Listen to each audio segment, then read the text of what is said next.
Oke, baik. Assalamualaikum warahmatullahi wabarakatuh. Perkenalkan, nama saya Lolik Irmansyah. Dengan ini, saya akan menjelaskan materi mengenai kriptografi. Oke, yang paling pertama, di sini message atau pesan adalah sebuah data atau informasi yang dapat dibaca dan dimengerti maknanya. Nama lainnya seperti plain text atau teks-teks. Teks jelas, clear text. Bentuk berupa pesan teks yaitu berbagai teks, gambar, audio, musik, video, dan lain-lain. Pesan ada yang dikirim melalui via pos, kurir, saluran telekomunikasi, dan lain-lain. Ada juga yang disimpan dalam media penyimpanan, seterusnya berupa disk, kaset, dan lain-lain.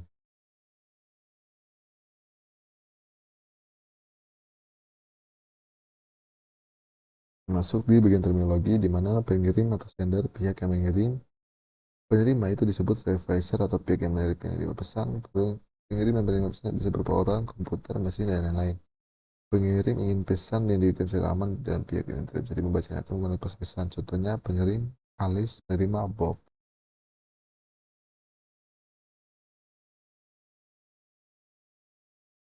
Kemudian di sini ciphertext. Ciphertext ini pesan yang telah disandikan sehingga tidak dapat bermakna lagi. Tujuannya agar pesan tidak dibaca oleh pihak yang tidak berhak dan nama lainnya atau kriptografi, kriptogram. Ciphertext harus dapat dikembalikan menjadi plain text semula. Di sini contohnya ya di mana plain textnya di situ berupa culik anak itu jam 11 siang dan diubah teksnya menjadi ciphertext agar tidak bisa dibaca oleh pihak yang tidak berwenang. Kemudian di sini plain textnya diubah lagi ke belakang ciphertextnya agar tidak boleh dibaca, hanya boleh dibuka oleh yang mempunyai kuncinya. Kemudian di sini terminologinya inskripsi atau encryption, proses menyandingkan plain text menjadi ciphertext, nama lainnya encrypting. Kemudian description atau proses pengembalian ciphertext menjadi plain text semula, nama lainnya decrypting. Kemudian notasi matematis di mana misalkan ciphertext C dan P-nya sama dengan plain text, fungsi enkripsi E memetakan P ke C di mana itu inskripsinya dalam kurung P sama dengan C. Fungsi deskripsi di sini dia memetakan antara C yang tadinya ciphertext atau tidak bisa dibaca kembali menjadi plain text yang bisa dibaca kembali. Fungsi deskripsi dan deskripsi harus memiliki sifat seperti di bawah. Kemudian di bagian tipografi, di mana kata kriptografi berasal dari bahasa Yunani yaitu hidden atau scratch dan writing. Artinya scratch writing di mana definisi lamanya yaitu kriptografi adalah ilmu dan seni untuk menjaga kerahasiaan atau pesan dengan cara menyandingkan dan ke dalam bentuk yang tidak dapat dimengerti oleh lagi maknanya. Definisi barunya yaitu kriptografi adalah ilmu dari sini untuk menjaga keamanan pesan message. Kemudian algoritma kriptografi yaitu aturan untuk encryption dan decryption untuk fungsi mematikan matematika yang digunakan untuk inskripsi dan deskripsi pesan. Kemudian di sini encoding fast decoding. Encoding adalah transformasi dari plain text menjadi kode. Dengan decoding, transformasi kebalikan dari kode menjadi plain text. Dan sebenarnya ada buku kode atau kode book, dokumen yang digunakan untuk mengimplementasikan suatu kode. Kemudian buku kode terdiri dari tabel lookup tabel untuk encoding dan decoding kode break. Orang yang memecahkan kode untuk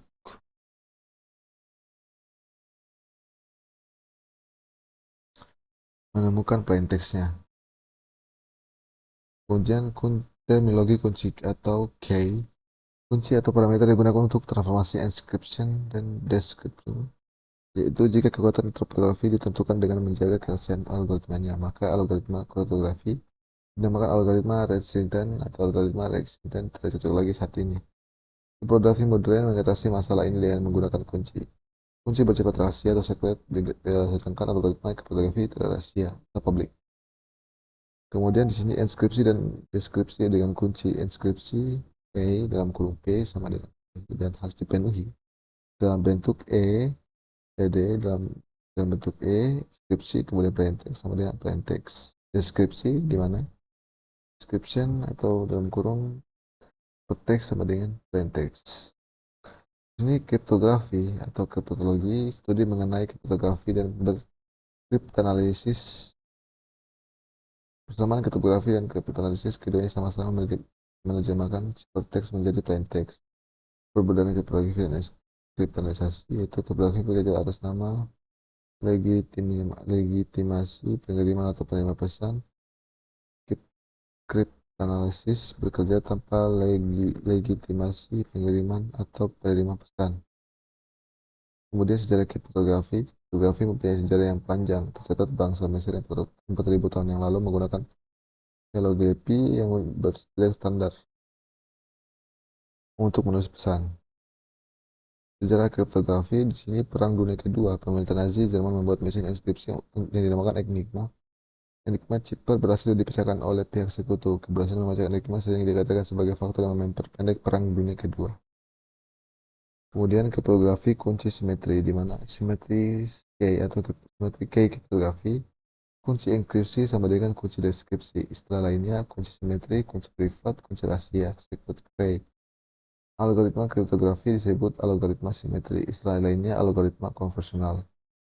Contoh algoritma simetri adalah DES, Data Encryption Standard, Drysdale, Brownstein, IDEA, Godstein, R7, RC4, XC5, dan lain sebagainya. Kriptografi kunci asimetri, di mana asimetri key kriptografi itu kunci enkripsi sama dengan kunci deskripsi. Nama lain kriptografi yaitu karena kunci enkripsi bersifat public key, sedangkan kunci deskripsi bersifat rahasia, secret key atau private key. Kemudian di sini sistem key algoritma stepper shipper, yaitu Kaiser shipper dan Wigner shipper, block shipper, data encryption standard atau DES, triple data encryption standard atau 3DES. Kemudian Kaiser shipper dalam kriptografi, sandi Caesar atau sandi geser adalah kode Caesar dan geseran Caesar adalah salah satu teknik inskripsi paling sederhana dan paling terkenal. Sandi ini termasuk sandi substitusi, di mana setiap huruf pada teks terang plain text diganti oleh huruf lain yang memiliki selisih posisi tertentu dan alfabet. Algoritma shipper yang menggunakan konsep pergeseran huruf dan modul 26 secara matematis dapat dirumuskan sebagai C sama dengan E dalam kurung M sama dengan M plus K mod 26. M-nya di sini itu sebagai message dan K-nya itu sebagai key atau kuncinya. Dan di sini di mana full notation share of mana huruf-huruf yang digunakan, di mana plain text yang plain textnya A, B, C, D sampai Z, dan di ciptatext yang diubah, di mana A menjadi D, B menjadi E, C menjadi F, dan sebagainya. Kemudian di sini Wigner shipper. Wigner shipper adalah suatu algoritma kriptografi klasik yang ditemukan oleh Giovan Battista Belasso. Beliau menuliskan metode tersebut pada bukunya yang berjudul La Cifra del SIG. Giovanna Battista Belasso pada tahun 1553. Namun Wigner terdiri diambil dari seorang yang bernama Blaise de Wigner. Nama Wigner diambil sebagai nama algoritma ini karena beliau menemukan kunci yang lebih kuat lagi untuk algoritma ini dengan metode auto-key shipper. Meskipun algoritma sebenarnya telah ditemukan lebih dahulu oleh Giovanni Battista Belasso. Teknik ini menggunakan tabel bujur sangkar yang berisi kombinasi dari plain text pada kolom, serta kunci pada baris. Kombinasi keduanya akan menghasilkan satu teks pada baris dan kolom. Dan sini merupakan tabelnya AAA, BBB, dan sebagainya semakin berubah. Kemudian sini cara kerja Wigner, di mana langkah awal tuliskan plain text yang ingin diinskripsi menjadi menghilangkan spasi di antar kata. Hal ini untuk mempersulit orang untuk menebak dari plain text tersebut. Contohnya plain textnya itu belajar dari kasih perangkat lunak dan dia menghilangkan spasinya menjadi perangkat agar untuk mempersulit orang untuk menebaknya. Kemudian pilih kunci key yang akan disepakati oleh pengirim atau penerima. Contohnya seperti Tcom untuk kuncinya. Setelah plain text dengan kunci sebagai berikut, di mana plain textnya belajar rekayasa perangkat, rekayasa internet, kayaknya Tcom. Maka hasilnya sebagai berikut: plain text belajar rekayasa pengguna, kayaknya Tcom, Ciptateksnya sebagai UEFI-nya kalau diubah. Selanjutnya di sini yaitu contoh aplikasi masif Visual Zipper menggunakan Visual Basic. Dimensikan beberapa algoritma, kuncinya informatika, ciptateksnya dia tulis sembarang seperti plaintext-nya dan di samping merupakan program untuk menjalankan untuk aplikasi beginner zipper-nya di Visual Basic. Kemudian di sini data encryption standard DES dikembangkan di IBM pada tahun 1972 berdasarkan perataan algoritma receiver yang dibuat oleh Horst Wessel, disetujui oleh National Bureau of Standards (NBS) setelah penilaian kekuatan oleh National Security Agency (NSA) Amerika Serikat. DES termasuk dalam kriptografi konsimetri dan teknologi transceiver block. DES beroperasi pada ukuran blok 64, panjang kunci eksternal 64 bits sesuai ukuran blok, tetapi hanya 56 bit yang dipakai, 8 bitnya setelah digunakan. Setiap blok plaintext atau ciptatext diinskripsi dalam 16 putaran. Setiap putaran menggunakan kunci internal berbeda-beda. Kunci internal 56 bit dibangkitkan dari kunci eksternal. Setiap blok mengalami permutasian awal IP kunci eksekusi dan invasi kunci awal ke bersatu. Seperti ini gambarnya yang 64 bit. Pembangkitan kunci internal di mana kunci internal sama dengan kunci putaran ada 16 putaran. Jadi ada 16 kunci internal dari K1 sampai K16. K1 sampai 16. Kemudian dibandingkan dari kunci eksternal 8 bit dan dibandingkan oleh pengguna. Kemudian di sini implementasi DES, di mana DES telah diimplementasikan dalam bentuk perangkat perangkat keras. Dalam bentuk perangkat keras, DES diimplementasikan dalam chip. Setiap detik chip ini dapat dimensikan 16 juta blok atau 1 gigabyte per detik. Implementasian DES jika dalam perangkat lunak dapat melakukan enskripsi 32 blok per detik. Keamanan DES di sini ditentukan oleh kunci. Panjang kunci internal DES hanya 60 bit, tapi hanya dipakai 56. Pada rancangan awal, panjang kunci diusulkan oleh IBM adalah 128 bit, tetapi atas permintaan saya, panjang kunci diperkecil menjadi 56. Tetapi dengan panjang kunci 56 bit akan terdapat 256 atau 7 ini. Jika sekarang SSK melakukan proses paralel dalam 1 detik. Satu detik serangan, jika sudah dibutuhkan 1182 tahun untuk menemukan kunci yang benar. Tapi pada tahun 1988, hanya dibutuhkan 5 hari untuk menemukan kunci tersebut. Kemudian di sini triple data encryption standard 3-dash merupakan salah satu algoritma simetri pada kriptografi yang digunakan untuk mengamankan data dengan cara menyandingkan data. Proses yang dilakukan dalam penyandingan data yaitu proses enkripsi dan proses deskripsi. Algoritma 3-dash adalah suatu algoritma pengembangan dari algoritma DES, data encryption standard. Perbedaan DES dan T3-dash terdapat pada data panjang kunci yang digunakan. Pada DES hanya menggunakan 56 bit, sedangkan 3-dash menggunakan 3 kunci yang panjangnya 168 bit. Masing-masing panjangnya itu 56 bit. 3-dash juga 3 kunci bersifat K1, K2, dan K3 atau hanya 2 buah kunci yang saling bebas atau satu kunci yang lainnya hanya pertama yaitu K1 dan 2 dan K1 sama dengan K3 sama dengan K1 karena tingkat kerahasiaan algoritma 3-dash terletak pada panjang kunci yang digunakan untuk pengguna algoritma 3-dash dianggap lebih aman dibandingkan dengan algoritma dash. Seperti ini. Oke. Pada akhir tahun 1970 hanya ada sistem kriptografi kunci simetri. Satu masalah besar dalam sistem kriptografi bagaimana mengirimkan kunci rahasia kepada penerima. Mengirim kunci rahasia kepada saluran publik, telepon, internet, atau pos sangat tidak aman. Oleh karena itu, kunci harus dikirim melalui saluran kedua yang benar-benar aman. Saluran kedua tersebut umumnya lambat dan mahal. Ide kriptografi kunci asimetris muncul pada tahun 1976. Makalah pertama perihal kriptografi kunci publik ditulis oleh Dave Hellman, ilmuwan dari Stanford University. Judul makalahnya yaitu New Direction of Cryptography, namun pada saat itu belum ditemukan algoritma kriptografi kunci asimetri yang sesungguhnya. Konsep asimetri algoritma kriptografi kunci asimetri disebut juga kriptografi kunci publik. Kriptografi kunci publik masing-masing pengirim dan penerima punya pesan kunci untuk mengirimkan pesan, untuk menuliskan pesan.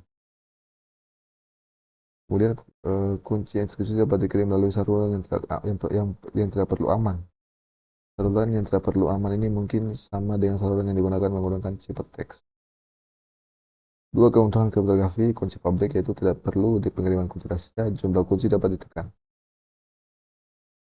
Kriptografi kunci publik didasarkan pada fakta komputasi untuk enkripsi, deskripsi untuk pesan mudah dilakukan.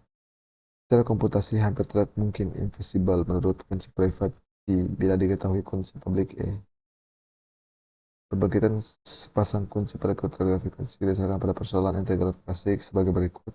Faktoran diberikan bilangan bulat n. Faktoran jadi di sini contohnya 10 itu 2 kali 5, 560 2 kali 2 kali 3 kali 5, dan selanjutnya di sini semakin besar n semakin sulit memperfaktorkan, butuh waktu yang lama. Algoritma yang menggunakan prinsip RSA logaritma diskrit ditemukan demikian sehingga AX sama dengan B mod N sedikit sulit dihitung. Jika 3X sama dengan 15 mod 17 maka X sama dengan 6. Semakin besar A dan B dan N semakin sulit memfaktorkan, butuh waktu yang lama. Algoritma yang menggunakan prinsip ini adalah L-Gamal di SA catatan. Persoalan algoritma diskrit adalah kebalikan dari persoalan ukuran modular.